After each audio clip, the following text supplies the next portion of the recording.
Sa totoo lang, sa totoo lang, sa totoo lang, sa totoo lang yung lahat, sa totoo lang.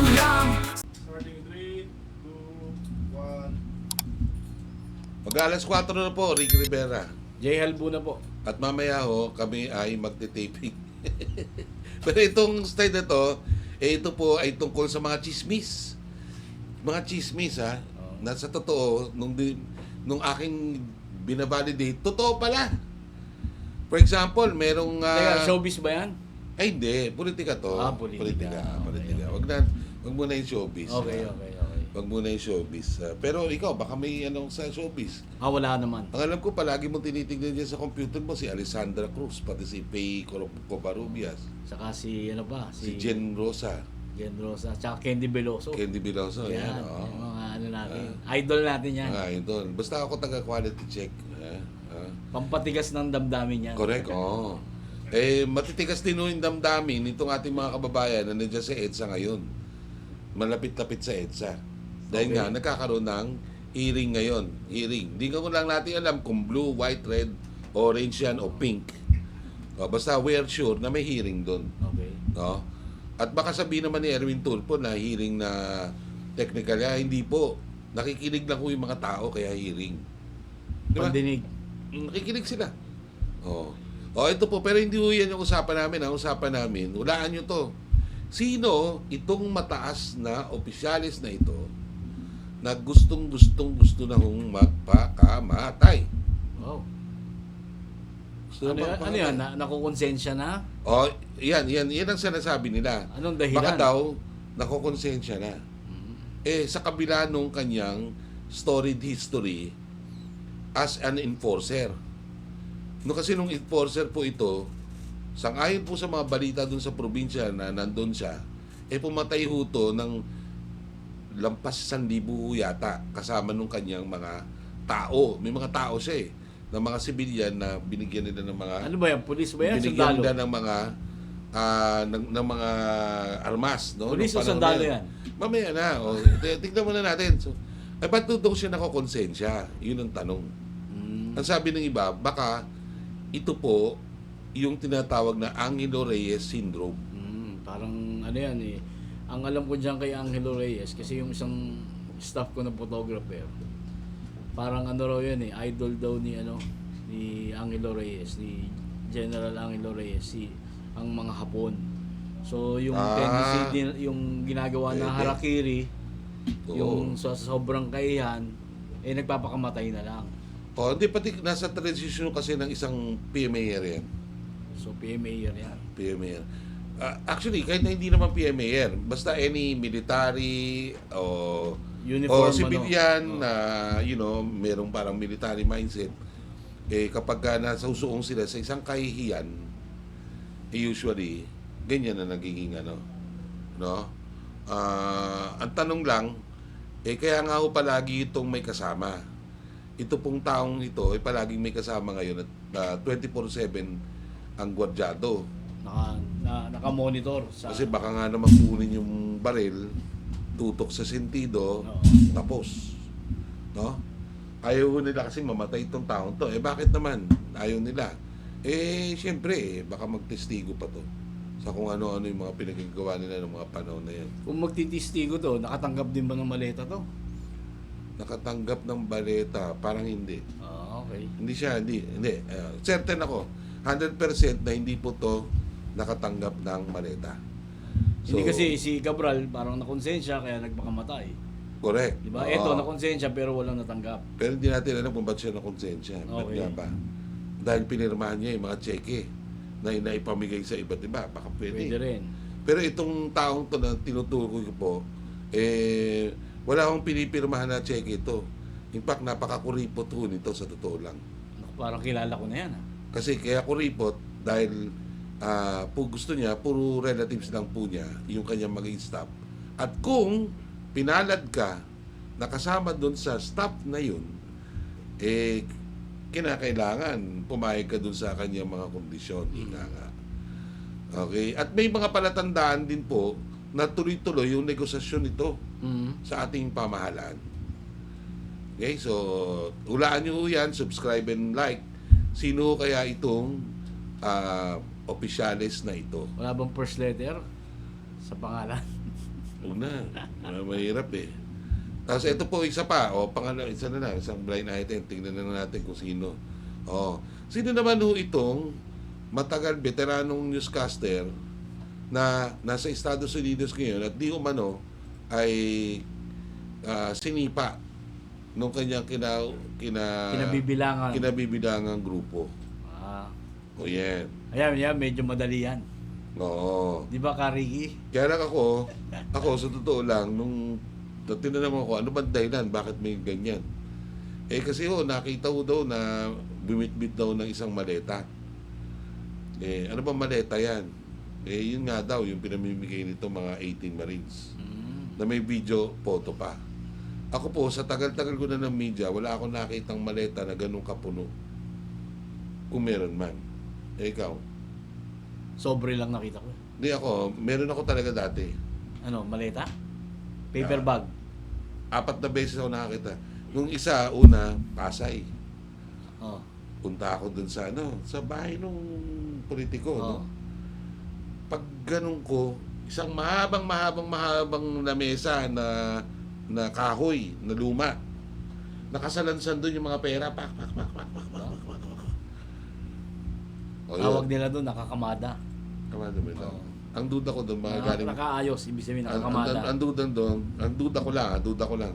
Itong pera to galing wedding yan. Yun. Kasi Pasay Alam mo naman Pasay, kilala sa sugal yan eh. Oo, kasi kung drugs naman yun, parang iba yung di ba? Anong year yan? Huwag mo nang anuhin, baka mayari pa. Kasi eventually, after so many times, tries pala, nanalo rin eh. So, Parang kilala ko rin yan. Yeah.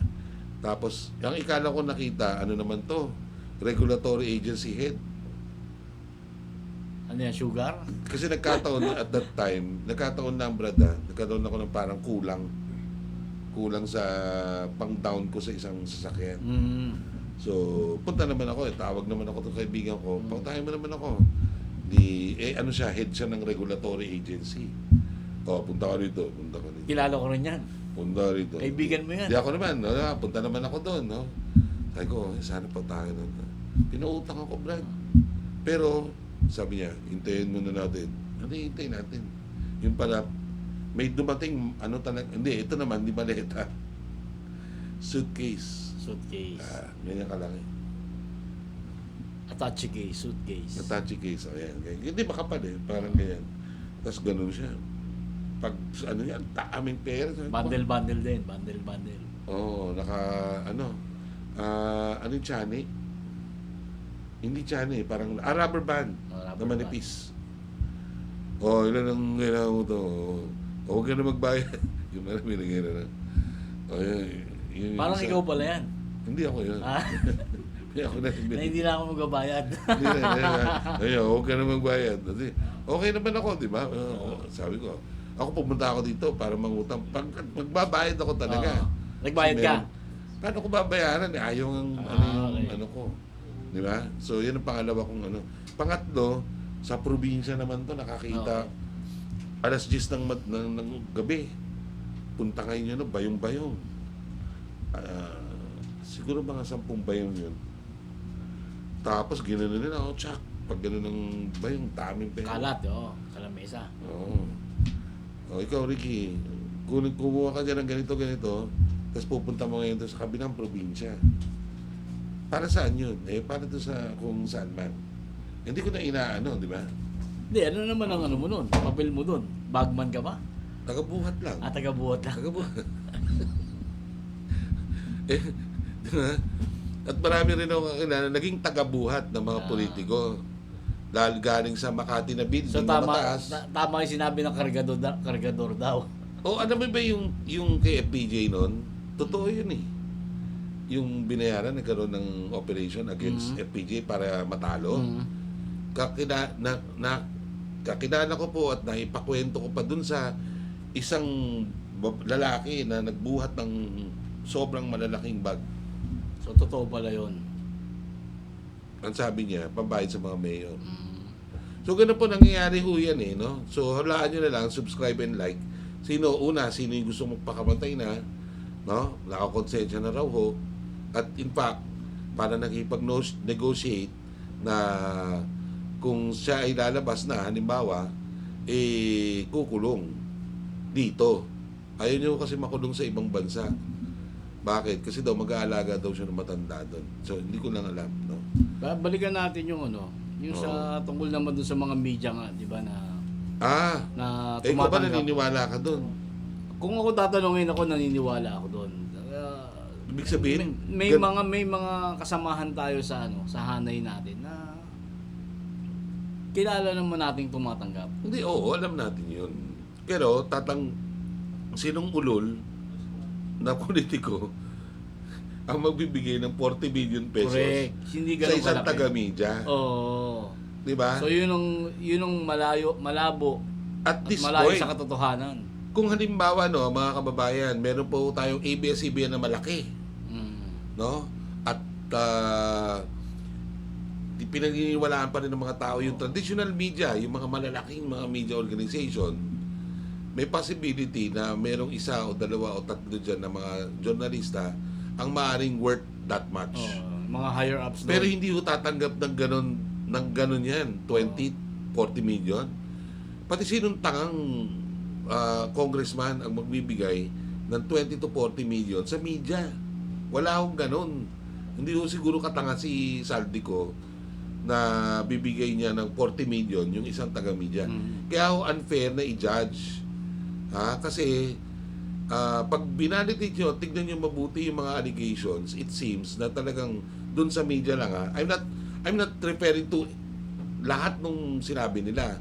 I'm just referring dun sa media na nag-deliver sila ng so and so 40 million sa isang tao. Correct. Na galing kay Saldico. Si Saldico po hindi mo yan tanga. Hindi mo yan magiging bilyonaryo kung ganyan yung katanga. Hindi niya alam yung pasigot-sigot dyan. Imposible, Brad. Imposible. Siguro, maniniwala pa ako mga 5. Yan. Kita mo hanggang ngayon, hindi mahuli. Matalino siya eh. Matalino. Alam niya. Oo. Alam niya yung mga paano niya lulusutan yan. Kaya nga, Kaya takot din sila na makauwi si Saldico. oo nga. Nasa kanila na yun. But, dun sa media part, baliwalaan nyo kami, si Jay, lalo na ito, yumama na ho to. Pero hindi ko na sinasabing yumaman siya Mayaman dun sa sa maleta. kaibigan. Oo. Mayaman sa kaibigan. Yun, wala akong naniniwala sa amin sa media na may magbibigay ng 40 million kada isang tao. Wala ho yun. Siguro mga 10 hindi rin. Hindi rin. Malabo pa rin. Malabo talaga, sa totoo lang. So, with that, subscribe and like. Sagutin nyo sino yung una, tapos yung pangalawa, di ba? Yung pangalawa, sa tingin ko, unfair ho sa kanya na maparatangan siya ng ganun. Kasi, kilala ko yung tao na yan maingat din ho yan, pati hindi yan tumatanggap talaga ng ganun. Pero kung di kayo maniniwala, bahala kayo. But, sinasabi lang ho namin. Pero sabi yung totoo. nila, yung iba hindi raw tumatanggap. ng ganun-ganon. Hindi, nang may nakatingin. Ganun. Dapat yun, wala nakatingin. Yung iba naman sinasabi nila, hindi na tumatanggap kung ano lang, kung mga Chinese na packet. Ayan, Yan, oo. Pero wala ho talagang tatanggap ng media na ganun kalaki. Maniwala ho kayo sa akin. At Okay. marami na hong media ngayon ang nagpapakatotoo, hindi na ho tumatanggap talaga. Sa totoo lang. Maraming salamat po. Maraming salamat po.